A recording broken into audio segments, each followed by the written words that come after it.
Okay, बिस्मिल्लाहिर्रहमानिर्रहीम। अस्सलाम वालेकुम viewers and welcome back to science behind this. तो हमने चैप्टर 4 स्टार्ट किया हुआ था, वर्क एंड एनर्जी, और हमने टॉपिक 4.4 पावर पढ़ लिया था। ठीक है, हमने देखा था कि किस तरह जो प्रोपेलर है उसकी पावर को हम जो है वो वेलोसिटी की टर्म्स में लिखते हैं। फिर हमने यूनिट्स पढ़े थे पावर की, और हमने देखा था कि वॉट और ल्यूमेंस किस तरीके से डिफरेंट हैं। फिर हमने यूनिट ऑफ वर्क पढ़ा था, मतलब हम वर्क को, जो वर्क का यूनिट है जूल्स, उसको हम पावर की यूनिट की फॉर्म में भी लिख सकते हैं, मतलब उसकी टर्म्स में लिख सकते हैं, वॉट सेकंड में लिख सकते हैं। और वॉट सेकंड के अलावा जो उसका कमर्शियल यूनिट है वो किलो वॉट आवर है, वॉट सेकंड नहीं है। तो हमने ये सब पढ़ा था। और हमने एक एग्जाम्पल की थी, एग्जाम्पल 4.2। तो आज जो है हमने टॉपिक 4.5 करना है, मतलब हमने एनर्जी के बारे में पढ़ना है। हाफ चैप्टर में हमने वर्क के बारे में पढ़ा एंड हाफ चैप्टर में हमने एनर्जी के बारे में पढ़ना है। तो एनर्जी बेसिकली क्या होती है? सबसे सिंपलेस्ट एग्जांपल इसकी है, energy of a body is its capacity to do work. बस, माइक ड्रॉप। मतलब capacity of a body to do work, काम करने की कैपेसिटी, अगर काम करने की कैपेसिटी, ठीक है, फिजिक्स की टर्म्स में। अच्छा, इसकी जो मेन टाइप्स हैं वो दो किस्म की हैं, potential energy and kinetic energy, we know that. तो पोटेंशियल एनर्जी सबसे पहली form, the potential energy is possessed by body due to its position in the force field. ठीक है, अब हम देखेंगे कि पोटेंशियल एनर्जी की भी आगे से दो किस्म की टाइप्स होती हैं, एक ग्रेविटेशनल पोटेंशियल एनर्जी होती है और दूसरा इलास्टिक पोटेंशियल एनर्जी होती है। मतलब अगर किसी बॉडी में कोई भी पोजीशन अगर वो गेन कर रही है, ठीक है, किसी हाइट पे मौजूद है, या कोई उसने डिस्प्लेसमेंट कवर की हुई है, ठीक है, या कोई स्ट्रेच्ड है बॉडी, ठीक है, अपनी मेन पोजीशन से, तब हम कहेंगे कि उसके अंदर पोटेंशियल एनर्जी प्रेजेंट है। ठीक है, the potential energy due to gravitational field near the surface of the earth at a height h is given by the formula. जो सिंपलेस्ट पोटेंशियल एनर्जी का फॉर्मूला है वो है mgh। अब ये फॉर्मूला किधर से आया? ये फॉर्मूला वर्क से आया। वर्क का क्या फॉर्मूला होता है? F.D। ठीक है, फिर D इज द डिस्प्लेसमेंट, आप उसको H लिख सकते हैं, S लिख सकते हैं, D लिख सकते हैं। और जो F था वो mg, F is equal to ma होता है ना, लेकिन यहाँ पे जो एक्सेलरेशन है वो कौन सी है? ग्रेविटेशनल एक्सेलरेशन है। इस वजह से हमारे पास पोटेंशियल एनर्जी का ये फॉर्मूला आया है। नाउ काइनेटिक एनर्जी, दूसरी फॉर्म जो है काइनेटिक एनर्जी है एनर्जी की, it is the energy possessed by body due to its motion.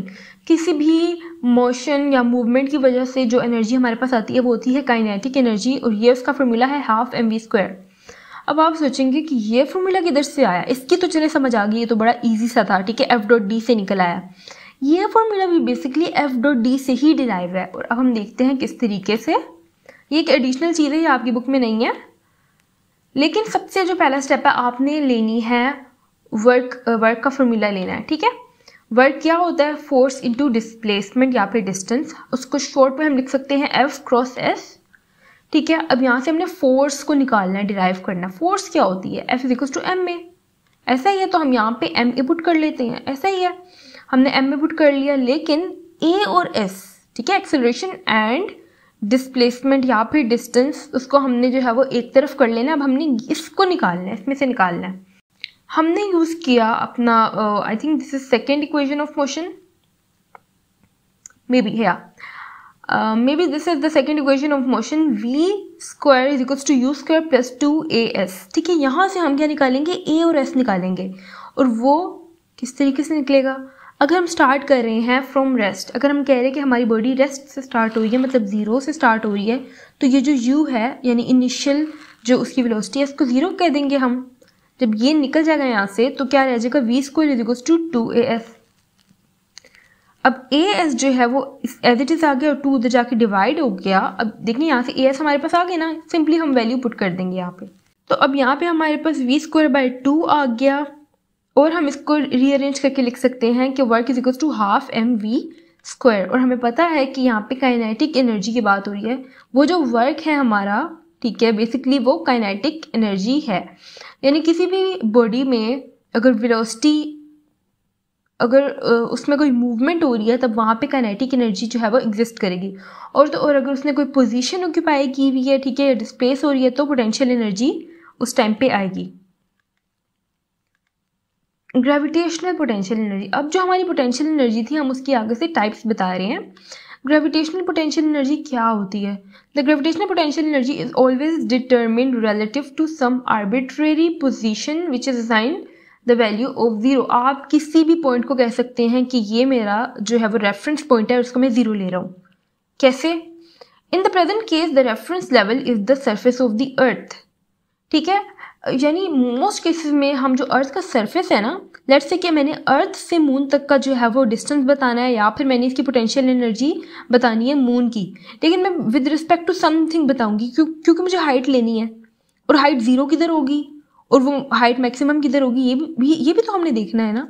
तो इस वजह से ये जो अर्थ का सरफेस है इसको हम कहते हैं कि ये एट हाइट जीरो पे है।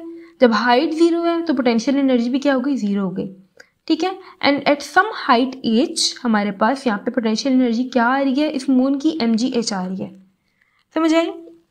तो मोस्ट केसेस में हम जो सरफेस ऑफ द अर्थ है उसको पोटेंशियल एनर्जी जीरो कंसिडर करते हैं, क्योंकि वहाँ पे हम उसको हाइट जीरो कंसिडर करते हैं, हाइट जीरो लेते हैं हम। लेकिन in some cases a point at infinity. अच्छा, अब ये जो लेक्चर्स है ना, ये 11th क्लास की जो बुक है फिजिक्स की, पंजाब बोर्ड की, ये उससे सारे बने हुए हैं। ठीक है, उसका सारा मैंने टेक्स्ट निकाल के स्लाइड्स बनाई हुई हैं। In some cases a point at infinity from the earth can also be chosen as zero reference level. हमने कोई ना कोई जीरो रेफरेंस लेवल लेना होता है और उससे ऊपर बताना होता है कि पोटेंशियल एनर्जी क्या है, हाइट क्या है, फला फला। तो वो कह रहे हैं कि अर्थ से बहुत दूर किसी नेब्यूला में या किसी गैलेक्सी में, ठीक है, आप उसको जीरो रेफरेंस लेवल ले सकते हो। क्यों? अब यहाँ पे क्यों? मैथ जीरो होगा? नहीं। हाइट जीरो होगी? नहीं। जी जीरो होगी। जो ग्रेविटेशनल एक्सेलरेशन है, जो ग्रेविटी है, वो इस पॉइंट पे जाके, मतलब इतना दूर इनफाइनाइट पॉइंट पे जाके वो जीरो हो जाएगी। तो यहाँ पे हम कहेंगे कि यहाँ पे हमारी पोटेंशियल एनर्जी जीरो है और हम यहाँ से यहाँ जो भी डिस्टेंस पता लगा रहे हो। ठीक है, तो ये दो किस्म के केसेस हैं। पहला केस ये कि अर्थ के सरफेस पे पोटेंशियल एनर्जी जीरो है, दूसरा केस कि बहुत ही इनफाइनाइट डिस्टेंस अर्थ से दूर हमारी पोटेंशियल एनर्जी क्या है? जीरो है। Now elastic potential energy. Elastic, देखिए पहले हमने ग्रेविटेशनल पोटेंशियल एनर्जी की बात की थी, अब हम इलास्टिक की बात कर रहे हैं। The energy stored in a compressed spring. Compressed spring में, दबे हुए स्प्रिंग में जो एनर्जी स्टोर होती है वो होती है potential energy, elastic potential energy होती है। The energy of a stretch string is called elastic potential energy. ठीक है, किसी भी कोई भी चीज़, कोई रबड़ है, कोई स्ट्रिंग है या स्प्रिंग है, उसके स्ट्रेच होने की वजह से जो एनर्जी उसमें मौजूद होती है वो होती है इलास्टिक पोटेंशियल एनर्जी। अब देखें, ये जो हमारे पास बंदा है इसने जीरो से स्टार्ट किया, इसका रेफरेंस लेवल जो है वो क्या है? ये जीरो है। अब ये बहुत स्ट्रेच हुई है, इतना स्ट्रेच हुई है, ठीक है, इतना दूर जाके स्ट्रेच हुई है।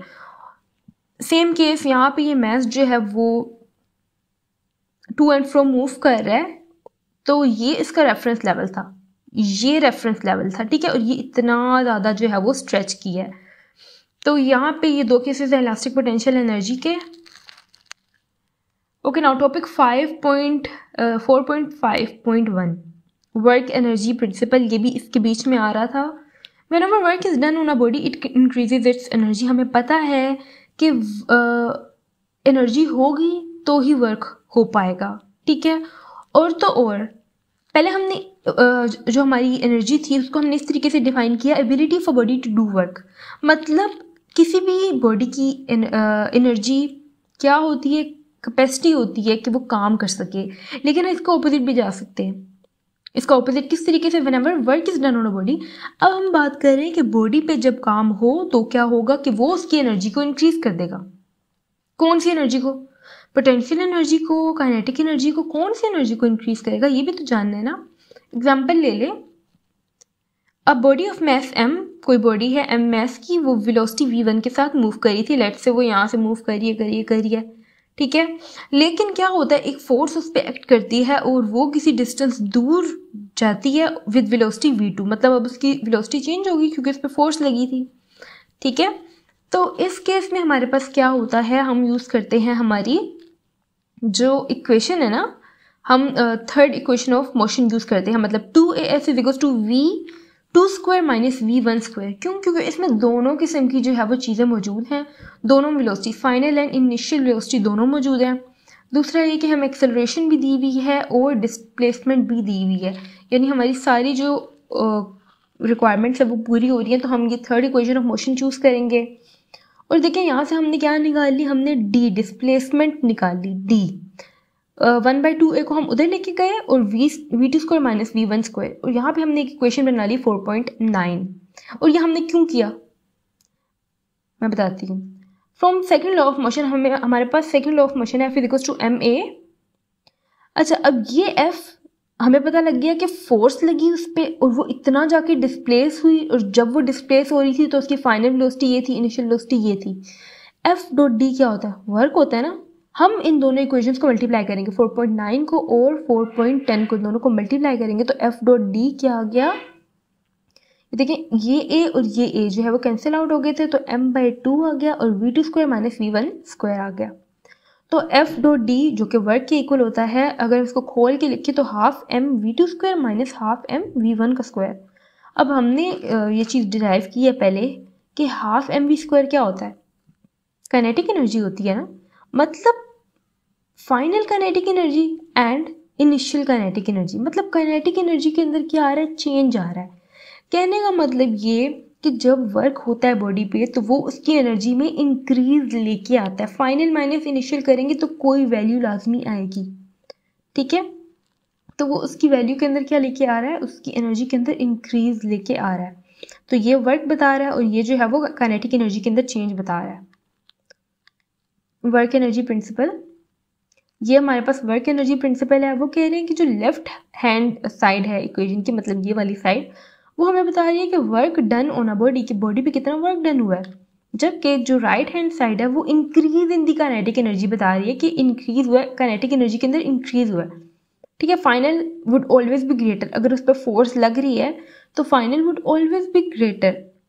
अच्छा, एक केस ये भी हो सकता है कि हम उस बॉडी को रोकने के लिए जो है वो उसको यूज़ कर रहे हो, तब जो है ये नेगेटिव में आएगी, मतलब नेगेटिव में वर्क हुआ है। किसी बॉडी को रोकने के लिए जब वर्क होगा तो नेगेटिव में होगा, अगर उसको स्पीड अप करने के लिए होगा तो पॉजिटिव में वर्क होगा।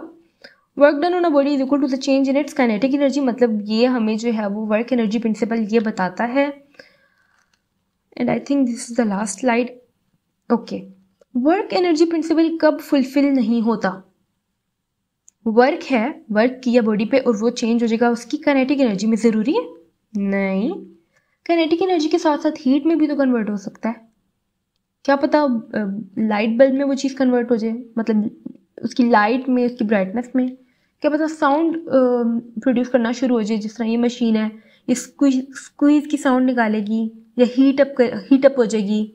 तो वर्क एनर्जी प्रिंसिपल जो है हमारा कुछ केसेस में जो है वो नहीं फुलफिल हो रहा होता अगर हम हीट को इनकाउंटर ना करें, ठीक है। यहाँ पे हमें हीट का भी एक्सप्रेशन लिखना पड़ेगा, साथ में हमें साउंड को भी जो है वो बीच में लेके आना पड़ेगा, ठीक है। और साथ में एक्सेलरेटिंग फ्रेम में, अगर ये हमारे पास एक फ्रेम है ना और इसको मैं उठा के जो है वो कहीं एक्सेलरेट करवाना शुरू हो जाऊँ, मतलब किसी बस में लेके जाना शुरू हो जाए, तब यहाँ पे वर्क एनर्जी प्रिंसिपल फुलफिल नहीं होगा, रिलेटिविटी के प्रिंसिपल्स यूज़ होंगे वहाँ पे। एंड अगर ये जो हमारी मोटर है या फिर ये जो हमारा व्हील है, ये स्पीड ऑफ लाइट से मूव करना शुरू हो जाए, मतलब इतनी ज़्यादा स्पीड से, तो देखिए यहाँ पे वेलोसिटी है, यहाँ पे हम सी नहीं लगा सकते, ठीक है। स्पीड ऑफ लाइट सी नहीं लगा सकते, ठीक है। तो अगर यहाँ पे सी आ जाता है, स्पीड ऑफ लाइट से मूव करना शुरू हो जाए, तब वर्क एनर्जी प्रिंसिपल फुलफिल नहीं होगा। और तो और ये जो भी हमारे पास है ना, ये रिलेटिविटी के अंदर आ जाएंगे ये जो रूल्स हैं। तो guys I think that was it for today. आज हमने जो है वो वर्क एनर्जी प्रिंसिपल के बारे में पढ़ा और एनर्जी की टाइप्स के बारे में पढ़ा, काइनेटिक एनर्जी के बारे में भी हमने पढ़ा, उसका एक्सप्रेशन डिराइव किया, पोटेंशियल एनर्जी की दो types, elastic potential and gravitational potential energy के बारे में हमने पढ़ा।